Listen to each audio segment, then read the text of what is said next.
Le vétéran Nicolas Dubois cherchait la paix, mais une tempête de neige lui apporta une nouvelle bataille. Il trouva 3 bergers allemands au bord de la mort, figés par le froid, mais ce n'étaient pas de simples chiens errants. Ils portaient de vieilles cicatrices et de mystérieux symboles tatoués, preuve d'un passé brutal. Il n'avait pas seulement sauvé 3 vies, il avait, sans le savoir, dérobé des biens précieux à des hommes très dangereux. Maintenant, la tempête est passée, mais une chasse mortelle ne fait que commencer. Le vent hurlait, une plainte rauque et affamée qui rappelait à Nicolas les loups de ses cauchemars. C'était un son qu'il ne connaissait que trop bien, un écho de la sauvagerie du monde qu'il avait tenté de fuir. La bourrasque s'abattit sur sa maison de campagne isolée, faisant vibrer la vitre unique de la fenêtre avec une fureur obstinée, comme une bête cherchant une faille dans sa forteresse de solitude. Dehors, le paysage de l'Auvergne avait disparu, entièrement englouti par un blizzard qui faisait rage depuis 2 jours. La neige ne tombait pas simplement, elle était une agression physique, un rideau blanc aveuglant qui effaçait les sommets déchiquetés des monts du Cantal et les hauts sapins qui se dressaient comme des sentinelles silencieuses autour de sa propriété. Nicolas, un homme taillé dans le même bois robuste que sa maison, se tenait près de la cheminée en pierre, laissant la chaleur s'infiltrer dans ses os. À la fin de la quarantaine, il était grand et mince, doté d'une force tranquille qui laissait deviner un passé rempli d'épreuves. Ses cheveux bruns et courts étaient parsemés d'argent aux tempes, et son visage, gravé de lignes de lassitude, portait dans les yeux une bonté qu'il laissait rarement paraître. Il portait son uniforme de temps froid, une vieille veste en cuir marron ouverte sur une chemise à carreaux bleu marine, grise et beige délavée, témoignage d'années d'usure. Son jean était usé aux genoux et ses robustes bottes de travail étaient couvertes de boue et de neige. Cet isolement à Valfroid était un choix délibéré. Après 2 missions et 15 ans dans l'armée de terre, le bruit de la civilisation était devenu insupportable. Les fantômes des déserts lointains et des camarades tombés au combat étaient plus silencieux ici, leurs murmures souvent perdus dans le bruissement des feuilles de tremble ou le grondement du ruisseau au printemps. Mais dans le silence suffocant d'un blizzard, il se faisait plus fort. Le martèlement rythmique du vent contre les murs de la maison ressemblait à des tirs de mortier d'une autre vie, et la lumière vacillante du feu projetait des ombres qui dansaient comme des spectres de ses souvenirs. Il ferma les yeux, prenant une lente inspiration. L'odeur de pain brûlé et de vieux bois l'ancrait dans le présent. C'était 2025, pas 2008. Il était en sécurité. Il était seul, et c'est ainsi qu'il aimait les choses. Mais la tempête était implacable, et un instinct profond, affûté par des années de service, le tourmentait. Quelque chose n'allait pas. C'était plus une sensation qu'une pensée, un changement subtil dans le rythme de la tempête. Il devait vérifier le générateur et la pile de bois. Enfilant un épais bonnet de laine et de lourds gants, Nicolas se prépara et poussa la lourde porte. Le vent le frappa comme un coup de poing, lui coupant le souffle et projetant des aiguilles de glace sur chaque parcelle de peau exposée. Il se pencha dans la tourmente, son monde réduit à quelques mètres de blanc tourbillonnant. Le chemin vers la réserve de bois n'était qu'une légère dépression dans la neige, déjà profonde de plusieurs dizaines de centimètres. Chaque pas était une bataille. Alors qu'il sécurisait la bâche sur le précieux bois de chauffage, un son, faible et désespéré, perça le rugissement de la tempête. Il se figea, tendant l'oreille. C'était un cri, aigu et plaintif, presque humain. Un instant, il pensa que ce n'était que le vent qui lui jouait des tours, un autre fantôme dans la tempête. Mais le cri revint, plus faible cette fois, un dernier appel englouti par le blizzard. Le devoir l'emporta sur son désir de chaleur et de sécurité. Il attrapa une puissante lampe de poche dans la remise et commença à avancer péniblement dans la direction du son, son cœur battant un rythme lent et lourd contre ses côtes. Il les trouva à moins de 100 mètres de sa maison, un monticule blotti de fourrure grise et blanche, à moitié enseveli dans une congère. Au début, il crut qu'il s'agissait d'un seul animal, un chevreuil peut-être, qui avait succombé au froid. Mais en dégageant la neige, il vit non pas un, mais 3 bergers allemands. C'étaient des animaux magnifiques, même dans leur état misérable, avec d'épais manteaux gris-loup et blancs. Ils semblaient être de jeunes adultes, pas plus de quelques années, mais ils n'étaient guère plus que des squelettes, leur corps tremblant violemment de froid. Leurs yeux étaient fermés et leur respiration était faible. Leurs pattes étaient à vif et saignaient. Pendant un long moment, Nicolas resta là, à les regarder, son esprit un champ de bataille d'émotions contradictoires.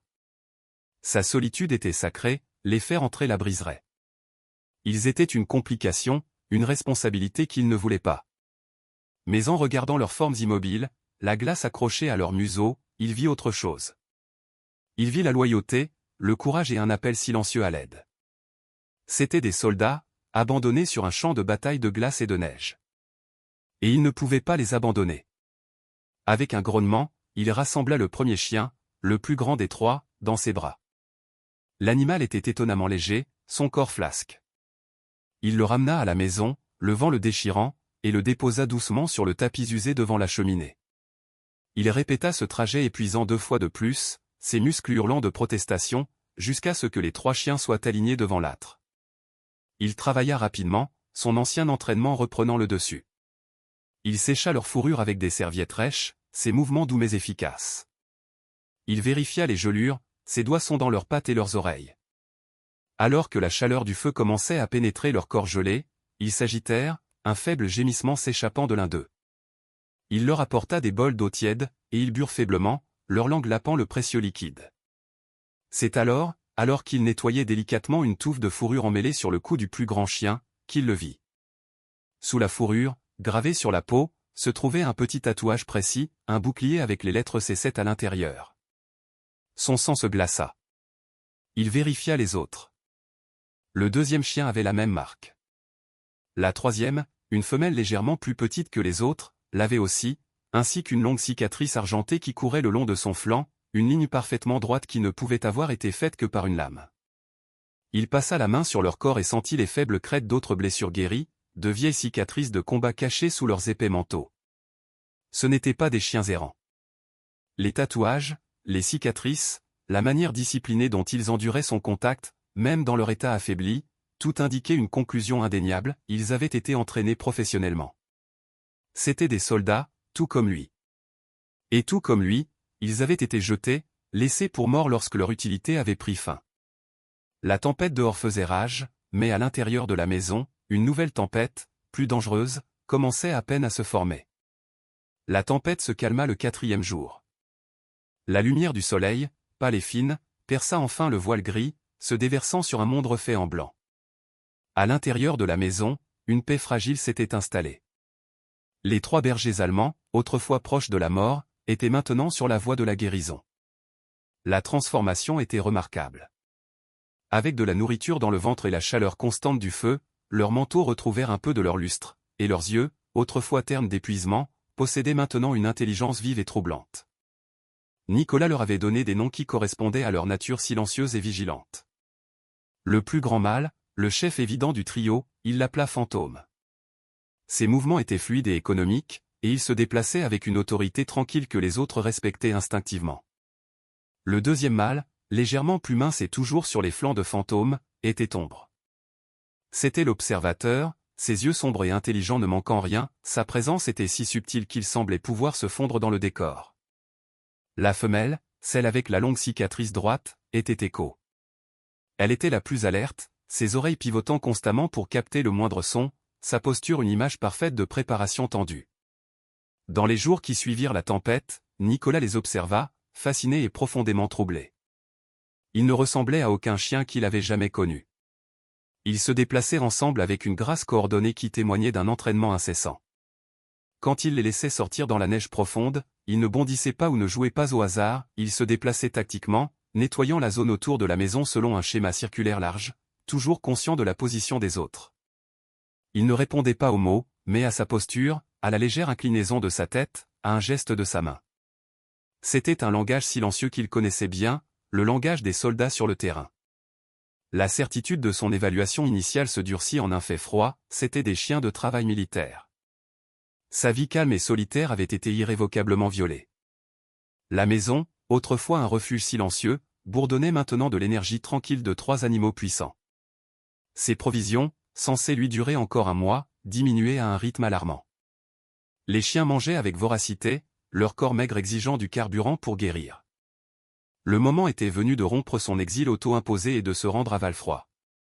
Il les chargea à l'arrière de sa vieille Renault 4 couverte, piquée de rouille. Ils sautèrent dedans sans hésitation et s'installèrent immédiatement, comme s'ils l'avaient fait 100 fois auparavant. Le trajet de 30 km jusqu'au village fut lent, la route encore glissante à cause de la glace tassée. Valfroy était un petit village niché dans une vallée de montagne, un ensemble de devantures en bois qui semblait n'avoir guère changé depuis 1950. C'était le genre d'endroit où tout le monde connaissait les affaires de tout le monde, et Nicolas, le vétéran reclus qui vivait sur la crête, était un sujet de curiosité discrète. Son arrivée ne passa pas inaperçue. Alors qu'il se garait devant l'épicerie du village, les têtes se tournèrent. Ce n'était pas seulement sa présence, mais les 3 magnifiques bergers gris et blancs assis silencieusement à l'arrière de sa voiture qui attiraient les regards. Il ignora les regards, se concentrant sur sa tâche, nourriture pour chiens, farine, café et quelques autres produits de première nécessité. Il venait de finir de charger ses achats quand une ombre se projeta sur lui. « Dubois, ça fait un bail qu'on ne vous a pas vu. » Nicolas se redressa lentement et se tourna. Le gendarme Stéphane Mercier se tenait là, la main posée nonchalamment sur sa ceinture. Mercier était un homme d'une 50aine d'années, d'une carrure trapue qui commençait à s'empâter. Son uniforme était impeccable, sa moustache soigneusement taillée, et son visage affichait une expression d'autorité fade. Mais ses yeux, petits et sombres, étaient vifs et ne manquaient rien. « Chef Mercier », reconnut Nicolas d'un signe de tête sec. « J'ai entendu dire que la tempête vous avait bien secoué là-haut sur la montagne, » dit Mercier, sa voix douce. « Content de voir que vous vous en êtes sorti. » Il désigna la voiture d'un mouvement de menton. « Sacré comité d'accueil que vous avez là. De nouvelles recrues ? » « On peut dire ça, » répondit Nicolas, son ton ne révélant rien. « L'arrêté municipal stipule que tout nouvel animal doit être déclaré à mon bureau, » continua Mercier, son sourire n'atteignant pas tout à fait ses yeux. « Juste une formalité. S'assurer qu'ils sont à jour de leur vaccin. Où les avez-vous trouvés ? » La question était désinvolte, mais elle semblait pointue. « Trouvés » dit simplement Nicolas. Le regard de Mercier s'aiguisa. « Trouvés ? Là-haut sur la crête, pendant la tempête ? C'est une sacrée chance pour eux. Pas de médaille, je suppose ? Pas de médaille, confirma Nicolas. Il sentit un picotement familier à l'arrière de son cou, la sensation d'être interrogé. Les questions de Mercier étaient trop précises, son intérêt trop vif. Ce n'était pas un gendarme de village engageant une conversation amicale. C'était un homme qui cherchait quelque chose. Eh bien, amenez-les un de ces jours cette semaine, termina Mercier, lui tapant légèrement sur l'épaule. On réglera la paperasse. Il s'éloigna sans un mot de plus, laissant Nicolas avec un œuf froid qui se serrait dans son estomac. Il ne savait pas que tout leur échange avait été observé depuis la fenêtre du bistrot de Valfroy. Chloé Martin était assise dans une banquette, une tasse de café à moitié vide et un ordinateur portable devant elle. Elle avait une 30aine d'années, des traits fins et intelligents, et des cheveux sombres attachés en une queue de cheval pratique. Elle portait une doudoune sans manches par-dessus un pull, une tenue qui tentait de se fondre dans le décor mais ne parvenait pas tout à fait à cacher l'énergie vive et concentrée d'une journaliste de la ville. Elle était censée écrire un article de société sur le lent déclin des villages ruraux de l'Auvergne, une histoire sur les traditions qui s'estompent et la dignité silencieuse. Cela s'avérait incroyablement ennuyeux. Mais ce dont elle venait d'être témoin n'était pas ennuyeux du tout.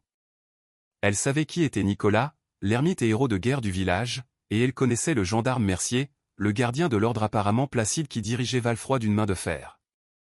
La tension dans leur brève conversation avait été palpable. Elle se lisait dans la posture rigide de Nicolas et dans la nature inquisitrice des questions du gendarme. C'était une scène qui ne cadrait pas avec le récit endormi du village. Son instinct de journaliste, longtemps dormant, s'enflamma. Il y avait une histoire ici, une vraie histoire, et elle avait quelque chose à voir avec 3 beaux et mystérieux chiens. 2 jours après sa rencontre troublante avec le gendarme Mercier, Nicolas fendait des bûches lorsque le son d'un moteur troubla le silence de la montagne. C'était un grondement bas et déterminé, un son qui n'appartenait pas à son monde. Il baissa la hache et se tint parfaitement immobile, le corps tendu. Fantômes, ombres et échos, qui étaient allongés dans une parcelle de faible soleil d'après-midi, furent instantanément sur leurs pattes. Ils n'aboyèrent ni ne grognèrent, ils se tenaient simplement là, une ligne formidable de gris et de blanc, leur corps dégageant une préparation calme et létale alors qu'ils observaient l'étroite piste sinueuse qui servait d'allée. Un petit SUV vert foncé, ses pneus couverts de boue et de neige, négocia prudemment le dernier virage et s'arrêta à une distance respectueuse de la maison. Le moteur se coupa, et le silence soudain parut lourd. Une femme sortit. C'était la journaliste du bistrot. Nicolas la reconnut immédiatement. Elle avait le même regard vif et concentré, la même queue de cheval pratique, et elle portait la même doudoune, bien que maintenant zippée contre le froid. Elle resta près de sa voiture un instant, son regard balayant la maison rustique, les sapins imposants et les 3 chiens silencieux qui se tenaient entre elle et la porte d'entrée. Elle ne semblait pas intimidée, seulement observatrice. « Je peux vous aider ?» La voix de Nicolas était plate, portant facilement dans l'air vif. Ce n'était pas une question, mais un renvoi. « Monsieur Dubois, répondit-elle, sa voix claire et stable. Je m'appelle Chloé Martin. Je suis journaliste. J'espérais pouvoir vous poser quelques questions. Je ne parle pas aux journalistes, dit Nicolas, se retournant vers son bio comme si la conversation était terminée. Il ramassa une autre bûche, le message était clair, vous n'êtes pas la bienvenue ici. Il entendit le crissement de ses bottes sur la neige alors qu'elle s'approchait, s'arrêtant juste avant l'endroit où les chiens montaient la garde. Je vous ai vu en ville l'autre jour, insista T.L. Vous êtes le gendarme Mercier. Je n'ai pas pu m'empêcher de remarquer votre conversation. Elle semblait intense. Nicolas abattit la hache avec un craquement sec, fendant la bûche parfaitement en deux. Il ne la regarda pas. Affaire de village. Ça n'avait pas l'air d'affaire de village, dit Chloé, son ton devenant plus sérieux. Ça ressemblait à un interrogatoire. Et il semblait très intéressé par vos chiens. Cela attira son attention. Il se redressa lentement et se tourna pour lui faire face, les yeux plissés. C'est une propriété privée. J'apprécierais que vous partiez. Je partirai, dit-elle en levant les mains dans un geste apaisant. Mais s'il vous plaît, écoutez-moi. Ces chiens sont spéciaux, n'est-ce pas? Ce ne sont pas des chiens errants. La façon dont ils se tiennent, la façon dont ils me regardent en ce moment. Ce n'est pas normal. J'ai le sentiment que vous le savez. Et j'ai le sentiment que le gendarme Mercier le sait aussi. Le silence de Nicolas fut sa seule réponse. Il était une forteresse, et ses murs étaient hauts. Il avait passé des années à repousser le monde, et il n'allait pas laisser cette étrangère entrer. Chloé fit un petit pas en avant, ses yeux fixés non pas sur lui, mais sur les chiens. Je ne suis pas ici pour écrire un article sur le vétéran reclus de la montagne, dit-elle, sa voix s'adoucissant avec ce qui semblait être une sincérité authentique. Je suis ici parce que je pense que ces animaux sont en danger. Et je pense que vous l'êtes aussi. Quoi qu'il en soit, vous en faites partie maintenant. Et y faire face seul n'est peut-être pas la meilleure option. Ces mots le touchèrent plus qu'il ne voulait l'admettre. Le nœud froid dans son estomac qui s'était formé après sa discussion avec Mercier n'avait pas disparu. Il avait la nette impression d'être surveillé, une conscience tactique qui l'avait maintenu en vie plus d'une fois. Il jeta un coup d'œil à Echo, à la longue cicatrice argentée le long de son flanc. Ces chiens avaient déjà connu le combat. Il ne pouvait pas les laisser en affronter un autre seul. Avec un soupir profond et las, il posa la hache contre le billot. « Qu'est-ce que vous voulez ?»« La vérité, » dit simplement Chloé. « Je veux savoir d'où ils viennent. Je suis doué pour trouver des informations, monsieur Dubois. C'est mon métier. Je peux consulter des archives, passer des appels, relier des points qui ne sont pas censés l'être. Vous avez des instincts et des informations à leur sujet que je n'ai pas. J'ai des compétences et des ressources que vous n'avez pas.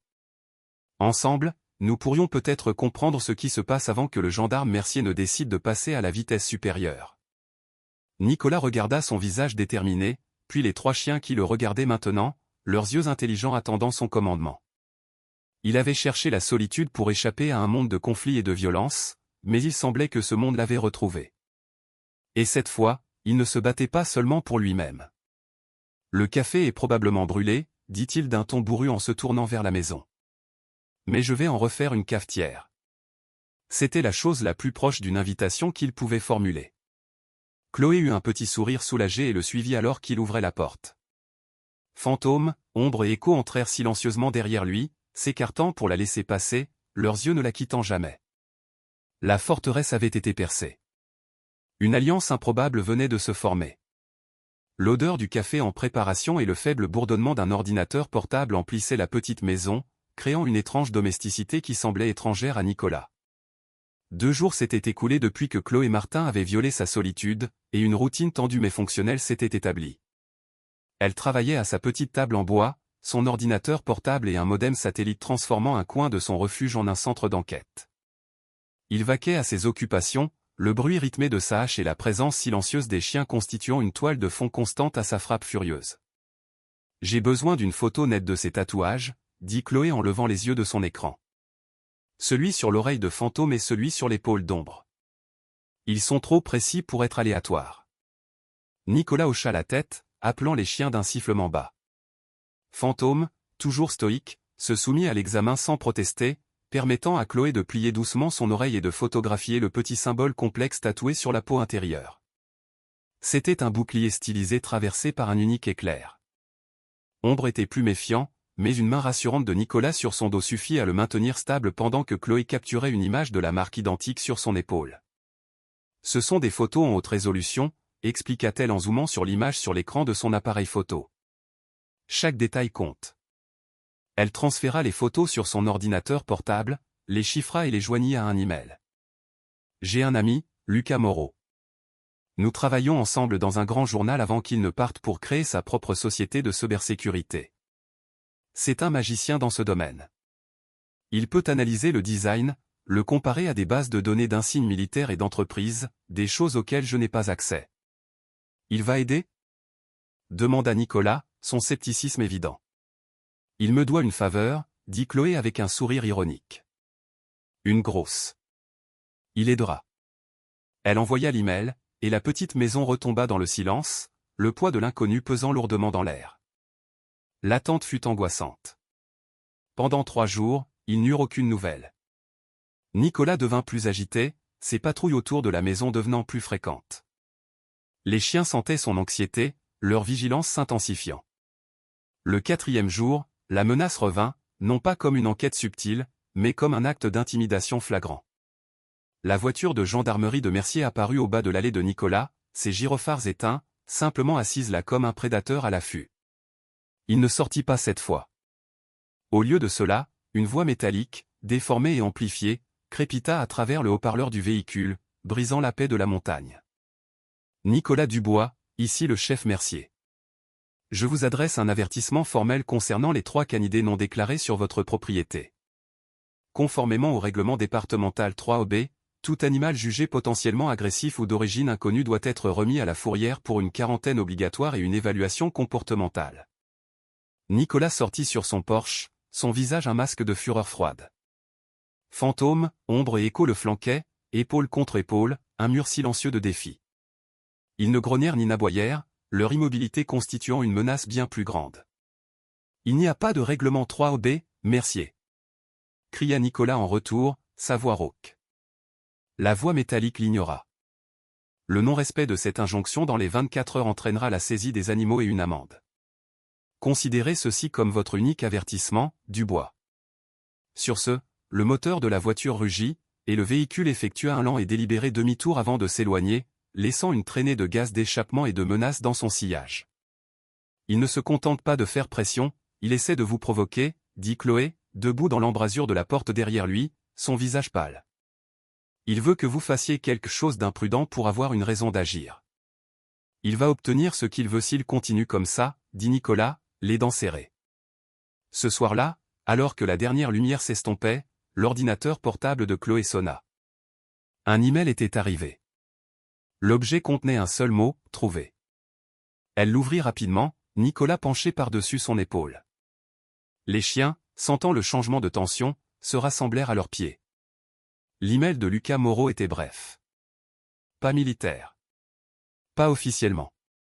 L'insigne appartient à une société militaire privée, Aegis Dynamics. Plus précisément, c'est un marqueur d'unité interne pour une division des projets spéciaux aujourd'hui dissoute. Très secrète, budget occulte. Ils appelaient ça le projet Cerbère. Fais attention, Chloé. Ces types ne plaisantent pas. Le nom frappa Nicolas comme un coup de poing.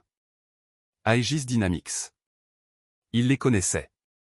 Chaque soldat qui avait servi au cours des 20 dernières années les connaissait. C'était une armée fantôme, engagée pour des missions que les gouvernements ne sanctionneraient pas publiquement. Ils étaient connus pour leur efficacité brutale et leur absence totale de responsabilité. Les doigts de Chloé volaient sur le clavier. Projet Cerbère, Aegis Dynamics. Elle plongea dans le terrier numérique, utilisant la piste de Lucas pour contourner la propagande d'entreprises destinées au public. Elle trouva des rapports financiers, des contrats gouvernementaux expurgés, et finalement, dans un coin poussiéreux et oublié d'un serveur public, une annexe à un rapport d'une commission de surveillance parlementaire datant de 2 ans. La plupart étaient caviardés, mais une ligne avait échappé au censeur. Le financement du projet Cerbère a été interrompu avec effet immédiat suite à un échec significatif de confinement des actifs lors d'un essai sur le terrain. Chloé lut la ligne à voix haute, sa voix à peine un murmure. Échec de confinement des actifs. Il ne parle pas d'équipement, n'est-ce pas? Nicolas baissa les yeux vers les 3 magnifiques animaux assis à ses pieds. La force tranquille de Fantôme, l'intelligence vigilante d'Ombre, la loyauté alerte d'Echo. Ce n'étaient pas des actifs. C'étaient des soldats mis au rebut. Et la société qui les avait créés puis jetés voulait maintenant enterrer ses secrets. Le harcèlement de village du gendarme Mercier ressembla soudain à la secousse avant un tremblement de terre. Le véritable ennemi avait un nom, et c'était Aegis Dynamics. Le nom d'Aegis Dynamics jeta une ombre longue et froide sur les jours suivants. La petite maison, autrefois un sanctuaire contre le monde, ressemblait maintenant à un avant-poste fragile au bord d'une zone de guerre. Chloé travaillait sans relâche, ses doigts un flot sur le clavier alors qu'elle creusait plus profondément dans le labyrinthe corporatif d'Aegis. Elle découvrit un réseau complexe de sociétés écrans, de contrats gouvernementaux et un conseil d'administration rempli d'anciens hauts gradés de l'armée et de figures politiques obscures. Plus elle en trouvait, plus il devenait clair qu'il ne s'agissait pas seulement d'un projet voyou. Le projet Cerbère était le symptôme d'une maladie bien plus vaste. Nicolas, de son côté, retomba sur de vieux instincts. Il sécurisa le périmètre de la maison, installant des fils de détente simples mais efficaces faits de fils de pêche et de boîtes de conserve vides. Il nettoya son vieux fusil de chasse, l'odeur d'huile à canon âcre dans l'air. Il observait la lisière de la forêt avec l'intensité d'un faucon, notant chaque branche cassée, chaque trace inconnue dans la neige. Lui et les chiens se déplaçaient comme une seule unité, une patrouille silencieuse de 4 membres. La paix tranquille qu'il avait cultivée pendant des années avait été brisée, remplacée par la tension familière et vibrante d'un conflit imminent. L'attaque survint la 3e nuit. Une neige lourde et humide avait commencé à tomber, enveloppant le monde dans une couverture blanche et effaçant les étoiles. À l'intérieur de la maison, une seule lampe projetait une lueur chaude. Chloé s'était finalement endormie, la tête reposant sur une pile de documents imprimés sur la table. Nicolas était de garde, assis dans son fauteuil usé, le fusil posé sur ses genoux. Le feu dans l'âtre s'était réduit à des braises incandescentes. Fantôme, Ombre et Echo dormaient, leur corps formant un tas de fourrure détendue près de la chaleur. Nicolas a dû s'assoupir. Un instant, il fixait le feu mourant, l'instant d'après, il fut réveillé en sursaut par un nez humide et un gémissement bas et urgent. Echo se tenait au-dessus de lui, son corps rigide, son nez poussant sa main avec insistance. Il se redressa instantanément, en alerte. La maison était anormalement sombre. La lampe s'était éteinte. Et il y avait une odeur âcre, de la fumée teintée de l'odeur chimique et piquante de l'essence. Au même moment, Ombre était aux côtés de Chloé, gémissant et poussant sa tête sous son bras jusqu'à ce qu'elle s'agite, marmonnant dans la confusion. Fantôme était déjà à la porte, ne grattant ni n'aboyant, mais se tenant là, les oreilles plaquées contre sa tête, un grognement bas et guttural vibrant au plus profond de sa poitrine. De la fumée, râla Nicolas, sa gorge déjà irritée. Il la voyait maintenant, une épaisse brume noire s'enroulant près du plafond. Une vague de chaleur les submergea depuis l'avant de la maison. Le feu n'était pas dans l'âtre. Il était dehors. Il était partout. La panique, froide et vive, tenta de se frayer un chemin dans sa gorge, mais des années d'entraînement la repoussèrent. « Chloé, réveille-toi. Il faut sortir, maintenant. » Chloé était déjà sur pied, ses yeux écarquillés de terreur alors qu'elle contemplait la scène. La fumée devenait plus épaisse, descendant plus bas, et le crépitement des flammes affamées était maintenant audible, un rugissement terrifiant qui devenait plus fort à chaque seconde. « La porte est bloquée !» cria Nicolas par-dessus le bruit. « Le feu est sur le porche !» Ils étaient piégés. La fumée leur piquait les yeux et leur étranglait les poumons. La désorientation commençait à s'installer. Mais les chiens ne paniquaient pas. Ils étaient entraînés pour le chaos. Echo laissa échapper un unique aboiement sec et courut vers l'arrière de la maison, vers la petite fenêtre de la chambre de Nicolas. Fantôme et Ombre flanquèrent immédiatement Nicolas et Chloé, se pressant contre leurs jambes, les guidant, les poussant loin de la pièce principale et de l'incendie grandissant. Ils restèrent bas, leur corps sous le plus gros de la fumée, toussant et trébuchant. Nicolas suivit l'exemple d'Echo, tirant Chloé avec lui. La petite chambre était déjà remplie de fumée, mais elle était moins dense. Echo était sur ses pattes arrière, ses pattes avant sur le rebord de la fenêtre, les regardant avec une intensité qui exigeait une action. La fenêtre était petite, mais c'était leur seule chance. Nicolas attrapa une lourde botte sur le sol et brisa la vitre. Un courant d'air froid et pur s'engouffra, un soulagement bref et béni. « Toi d'abord » ordonna-t-il à Chloé, l'aidant à se faufiler par l'ouverture. Elle tomba dans la neige molle dehors, haletant. Maintenant, c'était son tour. Alors qu'il commençait à grimper, il entendit un craquement terrifiant au-dessus de lui. Une partie du toit, lourde de neige et affaiblie par le feu, commençait à céder.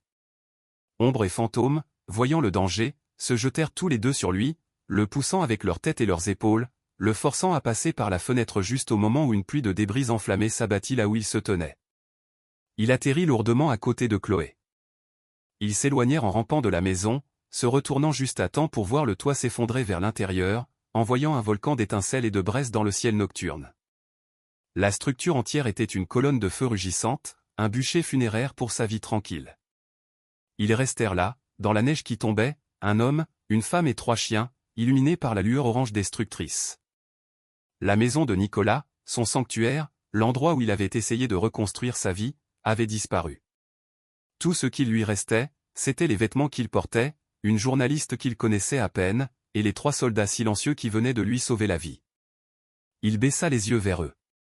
Fantôme, ombre et écho se tenaient calmement, leurs yeux fixés sur les flammes, leur loyauté un ancrage inébranlable dans le chaos. Ils avaient perdu la bataille pour la maison, mais dans les ruines fumantes, une nouvelle résolution se forgeait. Il ne s'agissait plus seulement de découvrir un secret. Il s'agissait de survie. Et il faisait face à un ennemi qui brûlerait le monde pour garder ses secrets enfouis. Le feu s'éteignit aussi lentement et cruellement qu'il était né, laissant derrière lui une ruine squelettique noire qui fumait sous la neige qui tombait. Le froid, qui avait été tenu à distance par l'adrénaline de leur fuite, leur mordit maintenant la chair. Frissonnant, vêtus seulement des habits dans lesquels ils dormaient, Nicolas et Chloé se tenaient avec les chiens, leur petit groupe de survivants encadrés par la destruction. Le désespoir était un luxe qu'ils ne pouvaient pas se permettre. La survie était la seule monnaie qui comptait. « On ne peut pas rester ici » dit Chloé, sa voix tremblante, son souffle un nuage blanc dans l'air glacial. « Mercier va revenir, ou il enverra quelqu'un. » Nicolas savait qu'elle avait raison. Son esprit, affûté par des années d'évaluation sur le champ de bataille, parcourait une série d'options sombres. Chaque choix menait à une impasse. Le village était compromis. La nature sauvage, par ce temps, sans équipement, était une condamnation à mort. Ils étaient exposés, chassés et à court de temps. Puis un nom émergea des profondeurs de sa mémoire, un visage, un jeune gendarme adjoint qu'il avait aidé à sortir d'une voiture accidentée sur une route verglacée quelques années plus tôt. Un bon gamin, avec des yeux honnêtes. « Il y a une personne, » dit Nicolas, sa voix un grognement bas. « Peut-être une. » L'adjoint Durand. Je connaissais son père. « Tu peux lui faire confiance ?» demanda Chloé, son regard scrutant le sien. Après Mercier. Je ne sais pas, admit honnêtement Nicolas. Mais pour l'instant, peut-être est ce que j'ai de mieux. Il prit le téléphone satellite de Chloé, le seul appareil technologique à avoir survécu à l'incendie. Il composa de mémoire le numéro de la gendarmerie, ses doigts maladroits à cause du froid. Quand la standardiste répondit, il garda sa voix basse et égale. Je dois parler à l'adjoint Durand. C'est une affaire personnelle urgente. Dites-lui que c'est Dubois. L'attente fut une agonie. Chaque seconde semblait une heure, chaque rafale de vent un pas qui s'approchait. Finalement, une voix jeune et stable se fit entendre. Dubois ? Nicolas, c'est toi ? Qu'est-ce qui se passe ? Je ne peux pas parler maintenant, gamin, dit Nicolas, ces mots brefs. J'ai des ennuis. Le genre que tu ne signales pas. Tu te souviens du coin de pêche dont on a parlé, sur la Truyère ? Il y eut une brève pause. Je me souviens. Tu vas bien ? Retrouve-moi là-bas. Dans 1 heure. Viens seul. Pas de radio. Et Durand. Sois prudent. Nicolas mit fin à l'appel avant que l'adjoint ne puisse poser une autre question. Le voyage jusqu'à la rivière fut une marche brutale dans une neige jusqu'aux genoux. Les chiens, apparemment insensibles au froid, frayaient un chemin, leur corps puissant poussant à travers les congères. Fantôme prit la tête, avec Ombre et Écho gardant leurs flancs, leur tête tournant constamment, scrutant l'obscurité. Ils trouvèrent un creux sous un surplomb rocheux près de la rivière gelée et attendirent. C'était un risque calculé, mais l'instinct de Nicolas lui disait que c'était le bon. Un peu moins d'une heure plus tard, le crissement silencieux de bottes sur la neige annonça l'arrivée de Durand. L'adjoint Léo Durand approchait de la trentaine, grand et mince, avec un visage de garçon qui ne s'était pas encore durci par le cynisme. Son uniforme était impeccable, mais ses yeux étaient remplis d'une inquiétude profonde et troublée alors qu'il regardait les vêtements roussis de Nicolas et son visage épuisé. Il portait un grand sac de sport. « Mon Dieu, Dubois !» murmura Durand, son regard passant de la suie sur leur visage aux trois chiens silencieux qui l'observaient avec une intelligence troublante. « Ta maison. » J'ai entendu l'appel. Un feu d'entraînement qui a mal tourné, c'est ce que Mercier a dit. Je savais que c'était un mensonge. Il est sur leur liste de paix, n'est-ce pas? Demanda Nicolas, allant droit au but. Aegis. La mâchoire de Durand se serra. Il hocha la tête, brusquement et à contre-cœur. Depuis des années. Ils gèrent leur sécurité locale, fait disparaître les problèmes. Je le soupçonnais depuis longtemps, mais je n'ai jamais eu de preuves. Il me cantonne aux gardes de nuit et à la circulation, loin de tout ce qui est important. Ils m'ont incendié, dit Nicolas, sa voix dénuée d'émotion. Nous n'avons nulle part où aller. Durand ouvrit le sac de sport. À l'intérieur se trouvaient d'épais manteaux d'hiver, des couvertures, une trousse de premiers secours et de la nourriture. Je m'en doutais. Vous ne pouvez pas rester à découvert. Mais j'ai une idée. Il se pencha, sa voix baissant à un murmure conspirateur. Il y a un ancien poste forestier à environ 25 km au nord d'ici. Il a été désaffecté dans les années 90. Il ne figure sur aucune carte actuelle. La gendarmerie l'utilise parfois pour du stockage, mais personne n'y est allé depuis des mois. Il marqua une pause, puis ajouta l'information cruciale. Il y a autre chose. Il y a quelques années, un vieil homme vivait là-haut, en marge de la société. Un type nommé Jean-Pierre Bernard. Il s'avère qu'il était dresseur pour Aegis Dynamics. Il a quitté la société dans des circonstances obscures. Il est devenu un reclus, paranoïaque, répétant sans cesse qu'il l'avait jeté. Il est mort d'une crise cardiaque l'année dernière. Mais s'il se cachait d'Aegis, ce poste est le premier endroit où je chercherais ce dont il avait peur. C'était plus qu'un abri, c'était une piste, un fil tangible dans une toile d'ombre. J'ai une clé, dit Durand, la pressant dans la main de Nicolas avec une carte. Je vais garder l'attention de Mercier ailleurs. Je peux être vos yeux et vos oreilles à l'intérieur. Fais juste attention, Nicolas. Tu mets un coup de pied dans une fourmilière de la taille de la région. Nicolas serra l'épaule du jeune adjoint, un rare moment de connexion. Tu es un homme bien, Léo. Ne laisse pas ce métier te changer. Avec un dernier regard inquiet, Durand disparut dans les arbres. Alors que la première lueur de l'aube commençait à griser le ciel oriental, Nicolas, Chloé et les chiens repartirent, leur nouvelle destination un avant-poste oublié au cœur de la nature sauvage. Ils n'étaient plus seulement des réfugiés, ils étaient des chasseurs, suivant une piste froide vers les secrets d'un homme mort. L'ancien poste forestier était un fantôme. Il se dressait dans une petite clairière, à moitié reconquise par la forêt, ses fenêtres des yeux sombres et vides fixant la neige. Le voyage avait été ardu, une marche de 25 km à travers un terrain impitoyable. Chloé, peu habituée à un tel effort physique, était à la limite de ses forces. Nicolas, fonctionnant à l'adrénaline pure et à la volonté de faire d'un soldat, avançait, ouvrant la voie. Les chiens étaient les vrais maîtres de cet environnement, se déplaçant avec une puissance sans effort qui faisait honte à la lutte maladroite des humains. La clé que Durand leur avait donnée tourna dans la serrure gelée avec un grincement réticent. L'air à l'intérieur était glacial et sentait la poussière, les souris et les années oubliées. C'était une seule grande pièce avec une cheminée en pierre, une kitchenette couverte de crasse et quelques meubles délabrés. C'était sinistre, mais c'était un abri. C'était défendable. Première chose d'abord, dit Nicolas, sa voix résonnant dans l'espace froid. Nous avons besoin d'un feu. Ensuite, nous sécurisons la zone. Pendant que Chloé, épuisée, se blottissait sous une couverture fournie par Durand, Nicolas et les chiens se mirent au travail. Il trouva une pile de bois sec dans un appentis couvert, et bientôt un petit feu hésitant crépitait dans l'âtre, repoussant le froid oppressant. Les chiens, quant à eux, effectuèrent un balayage systématique de la clairière, leur mouvement un balai familier et rassurant de conscience tactique. Ils établirent un périmètre, leur présence transformant le poste abandonné en une forteresse temporaire. Ils passèrent le jour suivant à rendre l'endroit habitable. Nicolas répara une vitre cassée avec un morceau de contreplaqué qu'il trouva dans la remise. Chloé, ayant recouvré une partie de ses forces, s'attaqua à la saleté à l'intérieur, récurant les surfaces et balayant des couches de poussière. C'était un travail physique et abrutissant qui empêchait leurs pensées de s'attarder sur les ruines fumantes de la maison de Nicolas et sur l'ennemi sans visage qui les chassait. C'est le deuxième après-midi qu'Echo trouva quelque chose. Nicolas et Chloé partageaient un maigre repas de haricots en conserve quand ils remarquèrent que la femelle berger n'était pas avec les autres. Fantôme et ombre se reposaient près du feu, mais Echo était dans le coin le plus éloigné de la pièce, près d'un vieux bureau en bois marqué de cicatrices.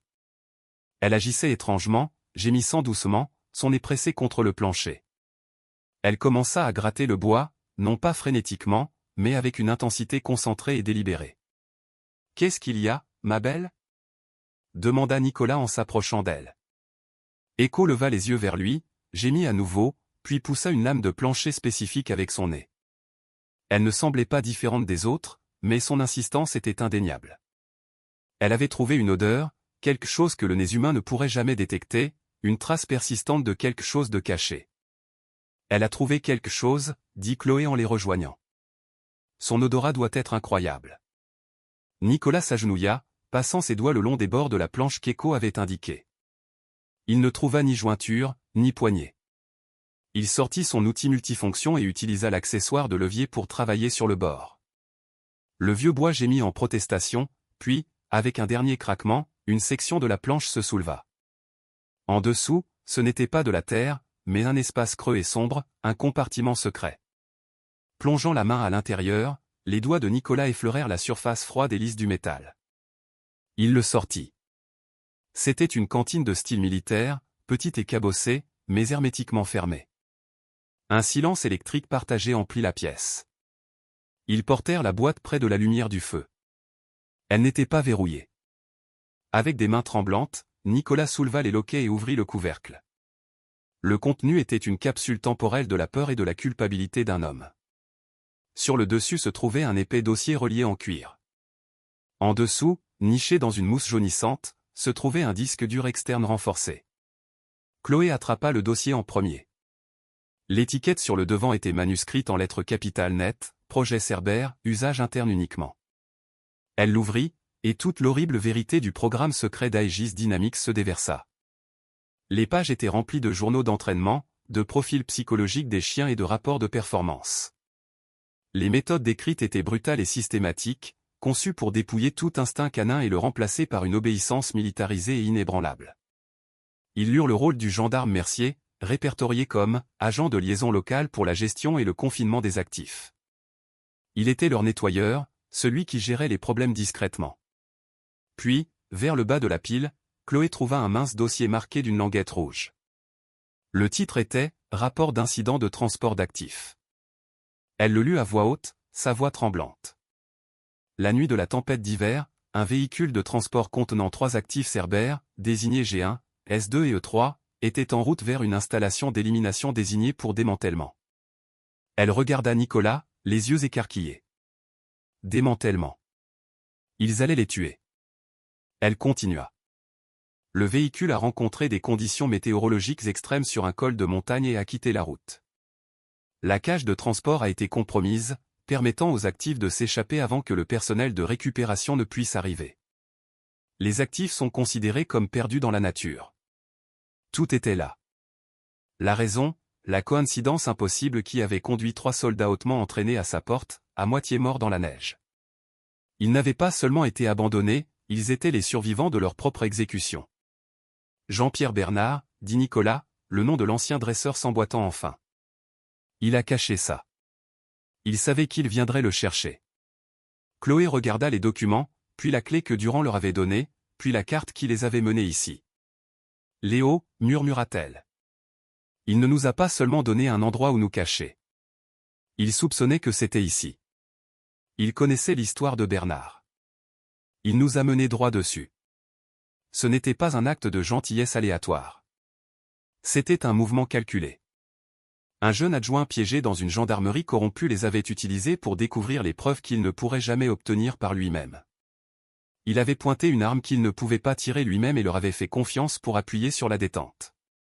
Ils regardèrent la boîte, les dossiers, le disque dur. Ils ne détenaient plus seulement des secrets. Ils détenaient la clé pour faire tomber un empire.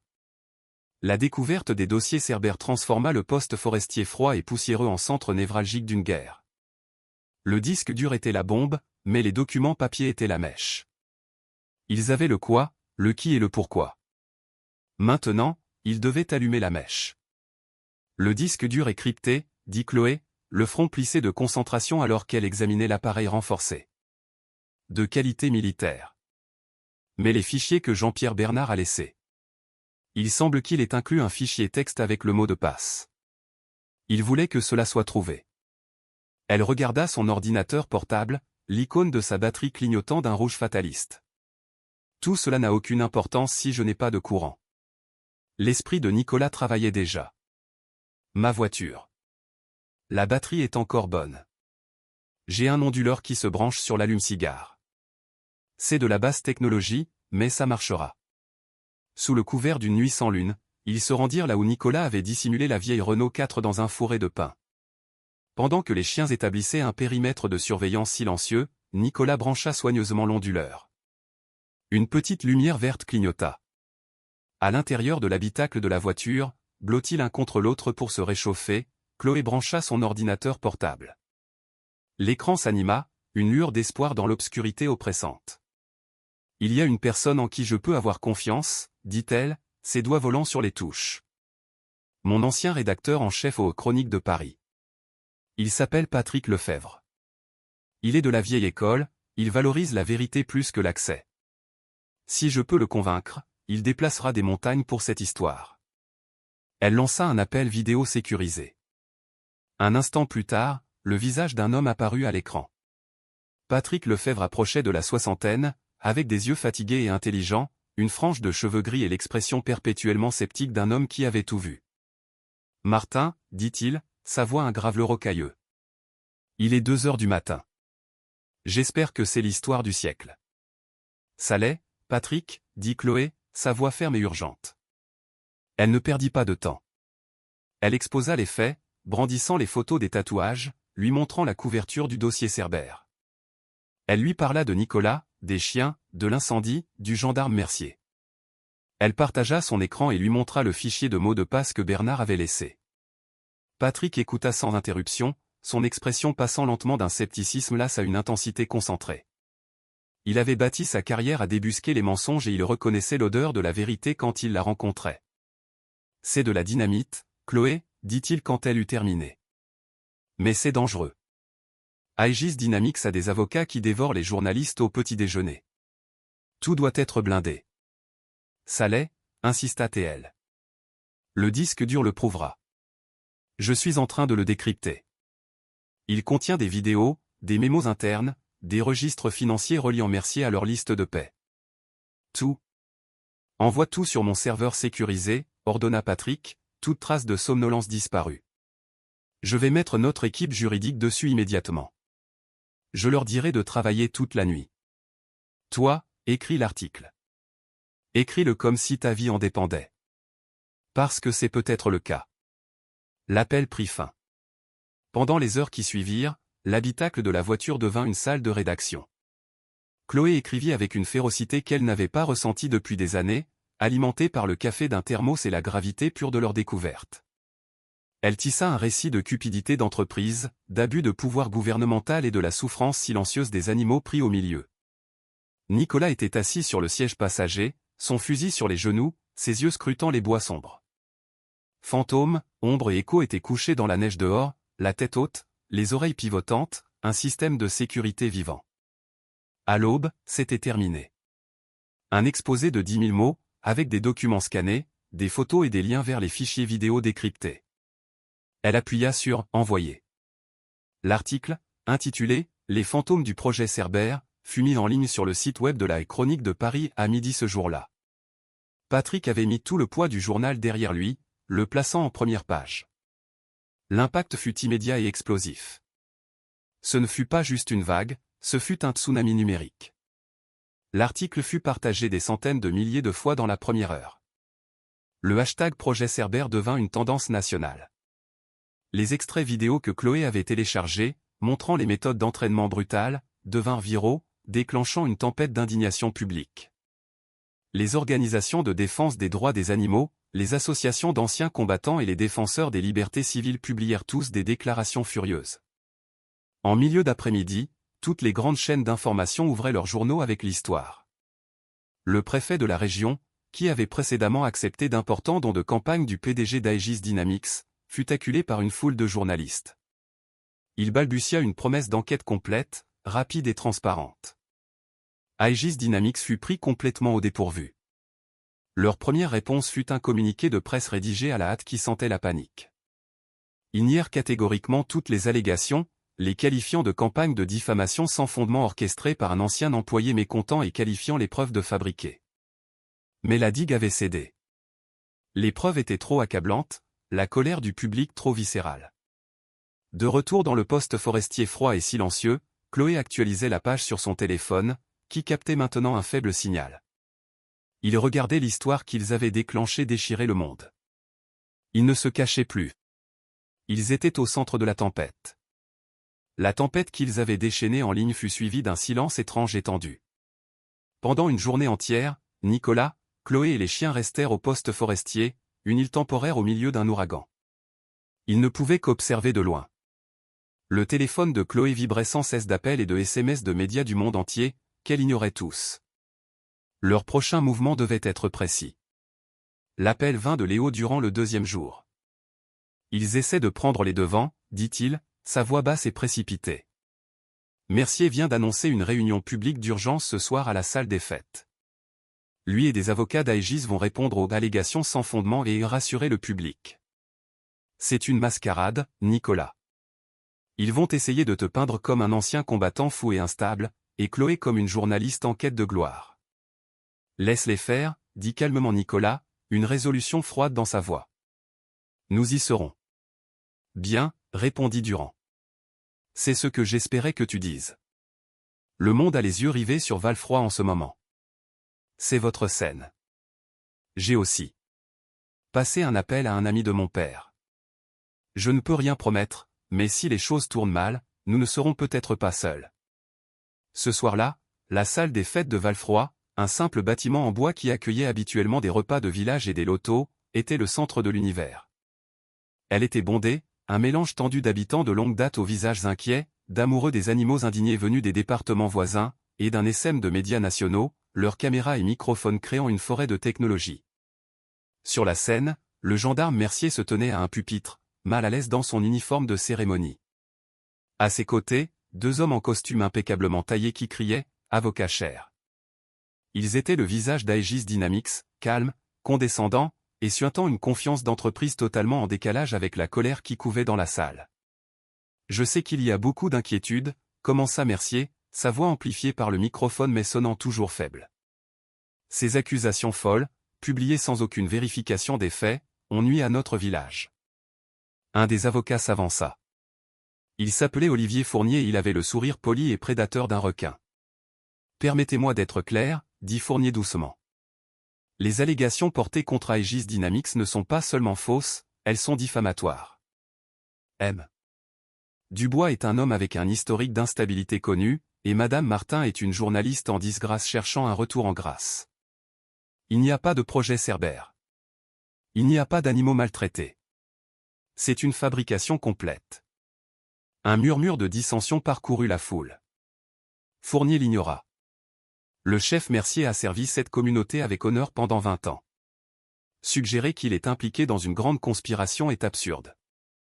Nous avons déposé une plainte. Il ne finit jamais sa phrase. Les lourdes portes doubles au fond de la salle s'ouvrirent avec un grand fracas. Toutes les têtes se tournèrent. Un hoquet collectif parcourut la salle. Nicolas se tenait là, encadré par l'embrasure de la porte. Il portait sa vieille veste en cuir, son visage sombre et déterminé. À ses côtés se trouvait Chloé, son expression un masque de détermination. Et les flanquants, se déplaçant avec une grâce silencieuse et royale, se trouvaient Fantôme, Ombre et Écho. Ils entrèrent non pas comme des animaux de compagnie, mais comme des soldats, la tête haute, leurs yeux intelligents scrutant la foule avec un calme troublant.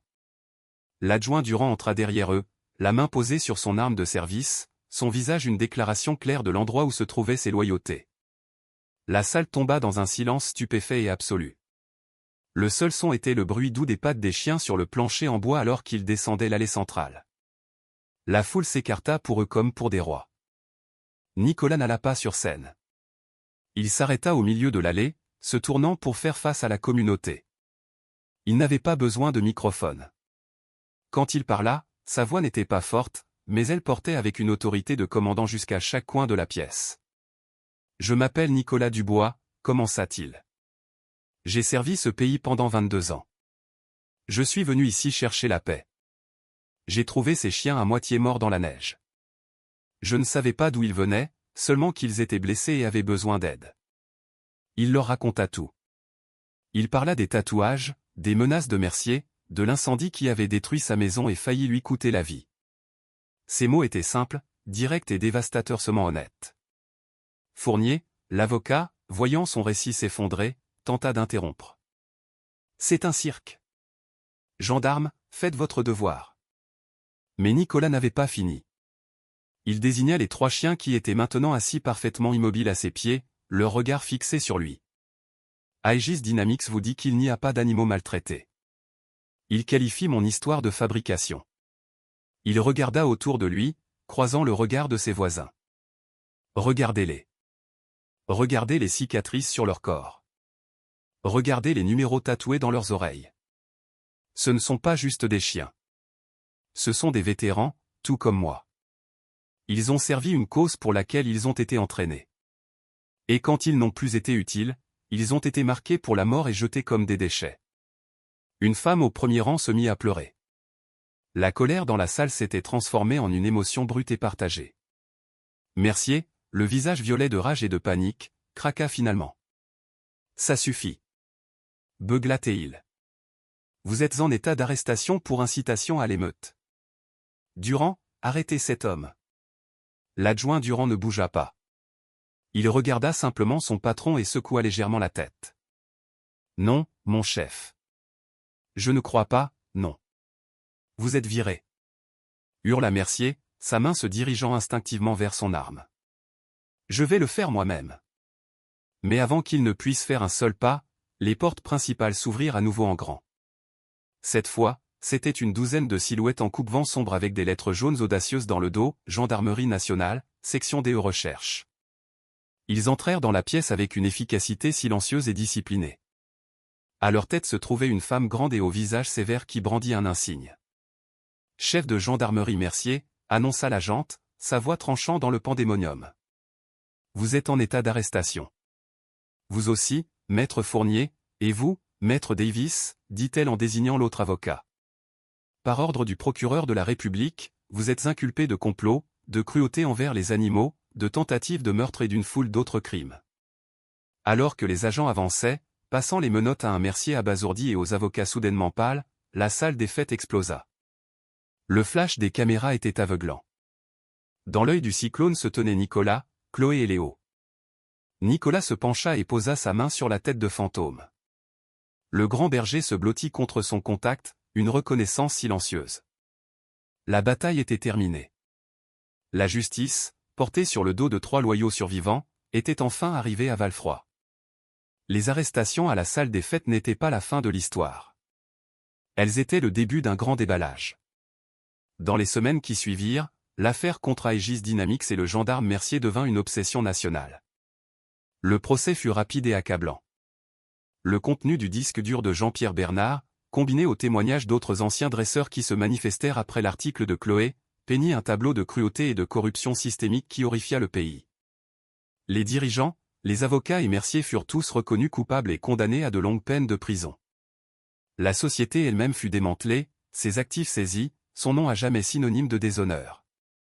Mais alors que la tempête juridique faisait rage, une autre sorte d'histoire se déroulait. C'était l'histoire d'un vétéran reclus et des 3 chiens loyaux qui lui avaient sauvé la vie. C'était une histoire qui résonnait profondément chez des millions de personnes. Nicolas, Chloé et les chiens devinrent des célébrités malgré eux. Leurs images étaient partout. Les dons commencèrent à affluer, non sollicités, vers une boîte postale mise en place par le nouveau maire par intérim du village. D'abord, ce fut un filet, un billet de 20 € d'une retraitée, un chèque de 50 € d'un autre ancien combattant, un bocal de pièces collectées par une classe d'école. Puis, la Chronique de Paris, dirigée par Patrick Lefebvre, s'associa officiellement à une grande association caritative d'anciens combattants pour créer le « Fonds des survivants de Valfroy ». La réponse fut écrasante. Le fonds passa de milliers à des centaines de milliers, puis à plus d'1 million d'euros. L'argent était destiné à reconstruire la maison de Nicolas et à assurer les soins à vie de fantômes, ombres et échos. Nicolas était profondément mal à l'aise avec cette attention. C'était un homme discret qui n'avait jamais rien demandé. Assis dans le logement temporaire que le village lui avait fourni, à lui et à Chloé, il regardait les reportages avec un sentiment d'incrédulité.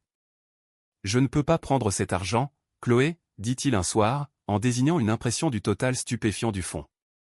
Ce n'est pas juste. Nous n'avons pas fait ça pour l'argent. Ce n'est pas un paiement, Nicolas, répondit doucement Chloé. Elle était restée à Valfroy, sa série sur les petits villages oubliés au profit de l'histoire qui avait changé sa vie. C'est un merci, d'un pays qui avait besoin qu'on lui rappelle ce que signifie l'honneur et la loyauté. La question est, qu'est-ce que tu veux en faire? Il pouvait reconstruire sa maison, plus grande et mieux qu'avant. Il pouvait disparaître à nouveau dans sa vie tranquille, cette fois avec un confortable pécule. Mais en regardant fantômes, ombres et échos, qui somnolaient paisiblement à ses pieds, il sut que retourner en arrière était impossible. Il n'était plus le même homme qui avait vécu isolé sur cette crête.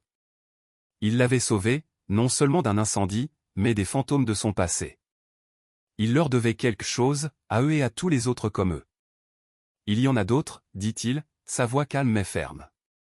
D'autres chiens de Cerbère qui n'ont pas été démantelés. D'autres animaux de service, des chiens de la gendarmerie, des chiens de l'armée. Ils vieillissent, ils se blessent, et on les oublie. Ils méritent mieux. Une idée, née des cendres de son ancienne vie, commença à prendre forme. C'était une idée audacieuse, téméraire. Il ne se contenterait pas de reconstruire sa maison. Il construirait un sanctuaire. Avec l'aide d'un avocat pro bono arrangé par le journal de Chloé, Nicolas utilisa une grande partie du fonds pour acheter un ranch de 40 hectares dans une vallée vallonnée à 30 km de Valfroy. C'était un magnifique terrain, avec un ruisseau clair, de vastes pâturages et des bosquets de trembles. Ils l'appelèrent le refuge du berger. La nouvelle de son projet raviva l'intérêt du public, et cette fois, le soutien ne fut pas seulement financier. Des bénévoles vinrent de toute la France. Des artisans locaux offrirent leur temps et leurs matériaux. Une équipe d'architectes qui avait lu l'histoire conçut les installations gratuitement. Léo Durand, maintenant promu chef de la gendarmerie locale, organisa des officiers en repos pour aider à la construction les week-ends. Au cours de l'année suivante, le refuge sortit de la terre auvergnate. Ce n'était pas un chenil ou un abri. C'était une communauté. Il y avait des logements spacieux et confortables pour les animaux, une clinique vétérinaire de pointe et des installations de physiothérapie. Il y avait une grande maison tranquille où Nicolas vivait désormais. Le refuge du berger ouvrit ses portes à l'automne. Ses premiers résidents furent 5 autres chiens survivants du programme Cerbère, retrouvés et sauvés de diverses installations par la gendarmerie. Bientôt, ils furent rejoints par des chiens de police à la retraite, des labradors renifleurs de bombes vieillissants et d'anciens bergers militaires. Chacun arrivait avec une histoire, avec des cicatrices visibles et invisibles. Nicolas n'était plus un ermite. Il était un guérisseur. Il se levait avant le soleil chaque jour, sa vie désormais remplie de sens. Il passait ses heures à travailler avec les animaux, à comprendre leurs traumatismes et à les aider patiemment à réapprendre à être des chiens. Chloé était une présence permanente, son ordinateur portable et son appareil photo maintenant utilisés pour raconter les histoires des résidents du refuge, ses articles inspirant l'ouverture de sanctuaires similaires à travers le pays. Un soir d'automne frais, Nicolas se tenait sur le porche de sa nouvelle maison, une tasse de café fumant dans ses mains. La vallée était baignée dans la lumière dorée du soleil couchant. En bas, il pouvait voir une douzaine de chiens jouer dans un grand enclos. Il vit un autre ancien combattant, un jeune homme qui avait perdu une jambe en Afghanistan, lancer une balle à un braque allemand à la retraite. Il vit Chloé parler avec une vétérinaire près de la clinique. Un poids familier se pressa contre sa jambe. Il baissa les yeux. Fantôme, ombre et écho étaient là, leur corps détendu, leurs yeux doux. Leur mission était terminée. Ils étaient à la maison. Nicolas posa sa main sur la large tête de Fantôme, le lien entre eux une vérité silencieuse et incassable. Les fantômes de son passé s'étaient enfin tus, remplacés par le rythme doux et régulier d'une vie reconstruite sur les fondations de la loyauté, du courage et d'une seconde chance pour les soldats oubliés de toutes les espèces.